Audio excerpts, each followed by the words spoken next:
Today I'm talking about the almighty gun and its role in security.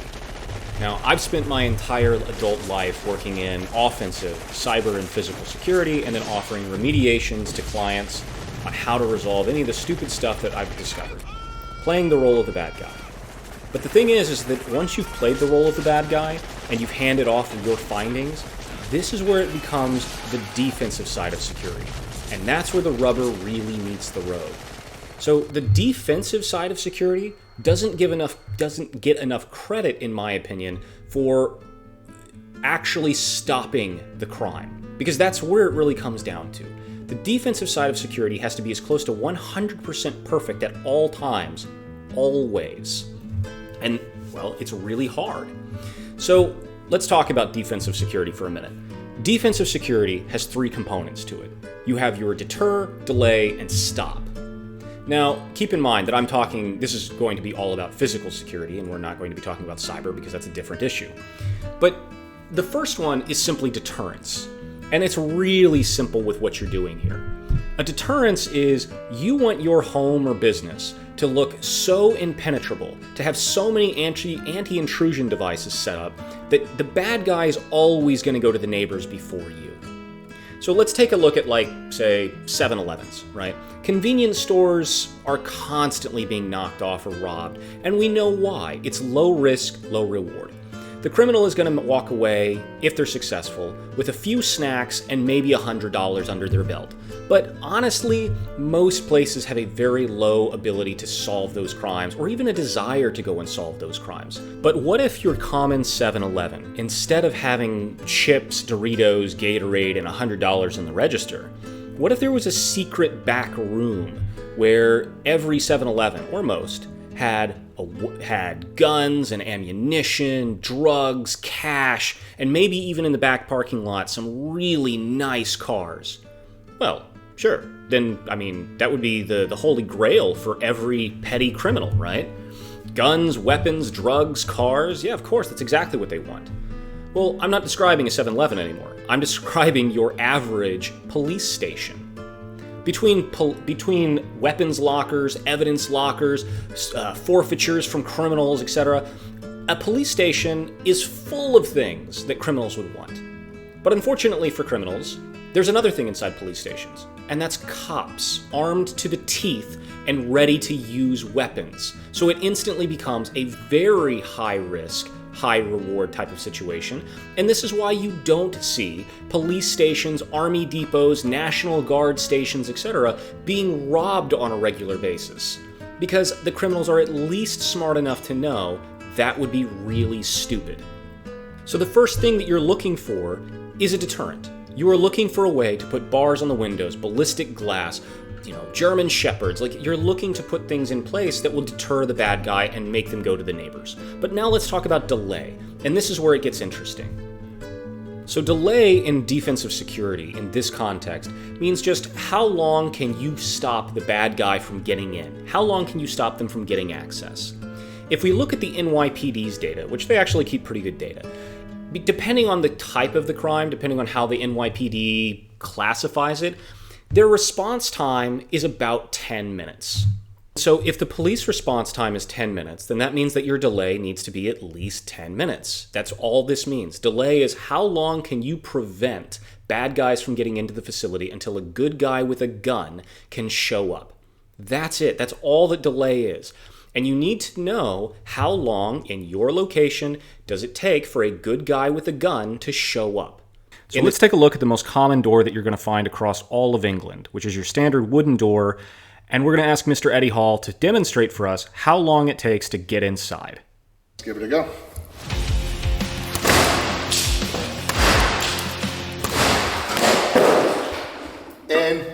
TV, jewelry, gone. So I don't know of a single police department anywhere on Earth that has a response time of seconds. And the problem there is that the bad guys will be inside your home pretty much before you can make a phone call to the police, i.e. the good guys with a gun. But, okay, so doors, not so safe. You can upgrade them, composite doors, steel doors, other things. Sure, it's expensive, but you absolutely can.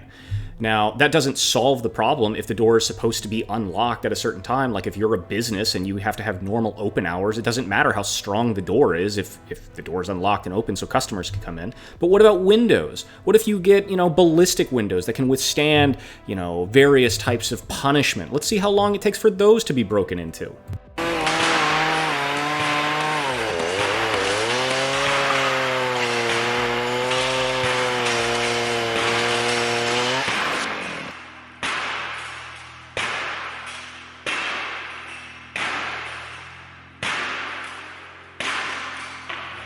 So you can kind of see that your standard doors, even your reinforced windows, even reinforced doors, they're not going to protect you for long.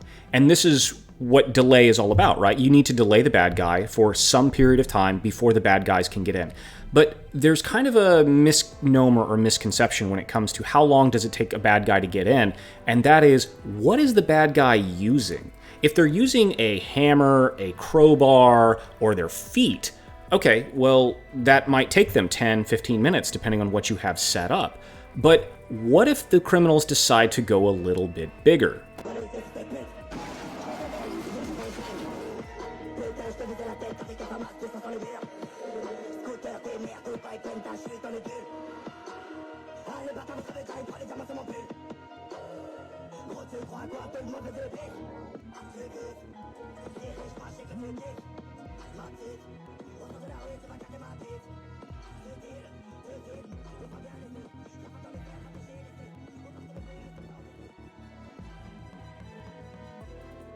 So here, I don't know if you caught it, but at the very beginning, and you'll see it again when they run away, this business owner literally had an extra steel door on the front with bars and everything else to prevent people from getting in.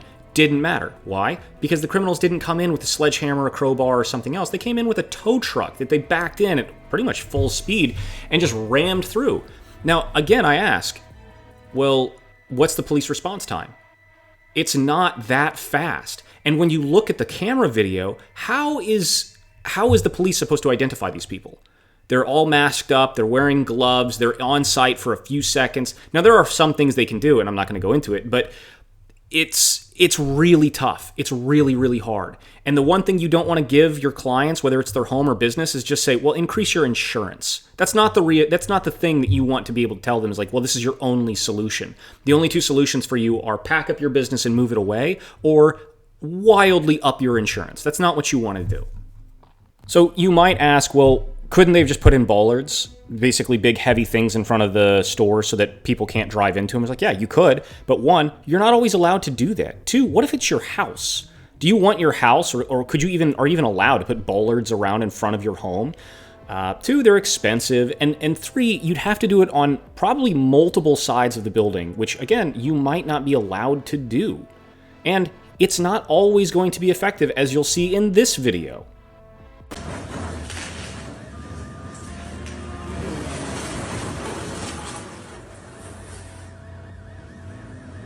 Yep, a dozer with what equates to a battering ram going into the side of the building is going to be able to overstretch your bollard that you've put into place. And when you look at this, what these guys did was they stole a dozer with effectively a crane arm on it, used the crane arm to break into the side of a building, grab an ATM machine, use it like a forklift to put it into a truck, and drive off and leave the dozer.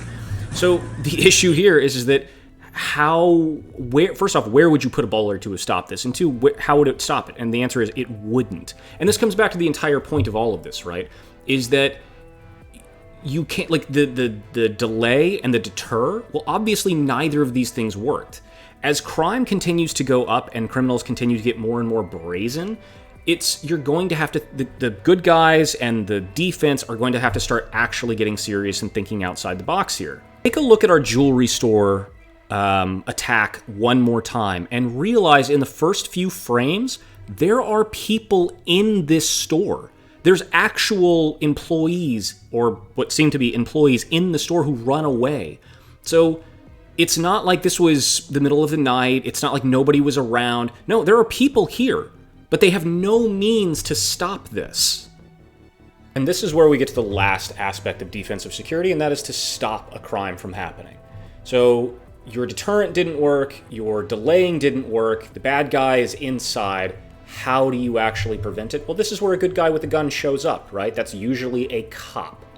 Now, there is no police department anywhere in the world that can respond to any crime faster than the people who are already there. It's just a fact. There's no possible way that they're going to get there faster than you will. Now, take a look at this instance right here. Here you've got a shop owner who is about to be robbed by what looks like 20 people. And what happens? Well, he happens to own a pistol. Now, this is a jewelry store open to the public in the middle of the day because that's how businesses work. So you're not going to be able to prevent this, a flash mob of robbery. But because he had a pistol, you can see their reaction to it. Now, take a look at this again. You see that there are bollards set up so you can't smash a car in. You also see that when the bad guys show up, they have to bang on the doors, which means that he saw it coming, the shop owner saw this coming, and locked all the doors with enough time that they had to start smashing the windows. But again, it's not going to take long to break through those windows, especially with 20 people with hammers, but one guy with a pistol. So however much a Glock is running for today in the US, or hell, just a Makarov, and one round was all that it took to stop 20 people from breaking into your business. No, yeah, we're checking the air filters. Oh, nobody's home right now. We'll have to wait until another day. Oh, much appreciated. 872.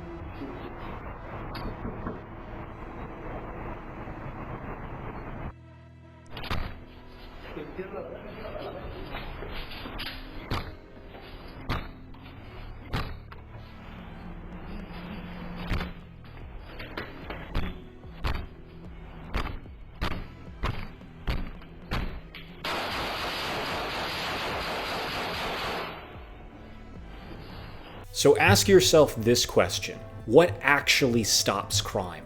Well, some crime is deterred by the things that you put in place that makes you a hard target, meaning the steel doors, the bars on the windows, the ballistic glass, the German Shepherd out back. These things will deter a lot of criminals because at the end of the day, criminals are petty, they're cowardly, and they're looking for soft targets. But what about the criminals who aren't going to be deterred? What about the ones who are brazen and they don't care? Well, then you can try to delay them. You can put things up, iron bars, steel doors, that sort of thing, but that only delays them until a good guy with a gun eventually shows up to stop them. And that could be a cop, or that could be you. But think of it this way. Imagine if the criminals knew, under no circumstances ever would the police officers lay a hand on them or use any force. Would anyone ever go to jail? Would any criminal stop committing crime if they knew for a fact that no person ever would resort to force to stop them? No, of course not. It would be utterly lawless. Even if only 10% of your population were criminals and would, commit all kinds of heinous crime, that would be enough. It doesn't matter, because if no one is ever willing to stand up and stop them, then you don't have a society anymore. We're police officers. We're not trained to handle this kind of violence. Now, one of the biggest pushbacks that I'm going to get from Europeans and others is going to be, well, this type of crime doesn't happen here. And that is a massive misconception. Your world is changing, and it's not changing for the better in a lot of regards. Crime is at an all-time high. Let's take a look at Sweden, for instance, which historically is one of the happiest, safest places on Earth. I'm going to bring you an update on that shooting in Sweden, that attack at a school for adults in Sweden. Police are saying 10 people are now dead following on from that school shooting. Swedish police saying 10 people have been killed. Och först ikväll om att polisen nu trappar upp jakten på de kriminella som tillverkar och säljer bomber. Efter helgens 3 explosioner i Malmö så har det nu sammanlagt genomförts 187 sprängningar i Sverige bara i år. In Sweden, a woman has died after what police believe may be the latest in a series of explosions linked to a gang war. It happened in the residential area in Fullerö, north of the city of Uppsala. Investigators say the 25-year-old victim was a neighbour of the targeted premises and had no criminal links. Several other people were injured in 2 other blasts across the country, one in the south and one in a suburb of Stockholm. The attacks are said to be part of a long-running feud between 2 rival gangs in a turf war of drugs and weapons. So here you can see Sweden, the once happy, extremely peaceful country, is inundated with bomb attacks, shootings, stabbings, all kinds of violent Capital One style offenses. In fact, Sweden now has more murders and shootings than any country in all of Europe outside of Albania, and you can see from this graph just how many bombings have occurred in recent years. So this is a graph that shows you the estimated number of total bombing attacks, hand grenades, dynamite, TNT, etc., that have occurred from 1990 all the way up until present day. And you can see it all basically happens within the last 10 years, and it's only gotten wildly worse. So when people say, well, yeah, but the crime isn't that bad, so we don't need to worry about it, it's not that good, and things have changed drastically, and I don't think that the laws and I don't think that people's perceptions have really caught up yet because this is such a recent phenomenon. So at the end of the day, you can deter criminals. You can delay those who are not going to be deterred in the hopes that you can get a good guy with a gun to show up before they get inside. But the only thing that's actually going to stop a criminal is going to be a good guy with a gun. And this is where you might have to have an uncomfortable conversation of, do you trust the people in your community to be able to take agency and protect their neighbors, their loved ones, their person, their family, their property, etc.? Or do you not? Because if the argument is, well, we don't want more guns in the community because then bad things will happen, well, bad things do happen. Bad things are happening. And the people who suffer the most are the people who are not allowed to defend themselves.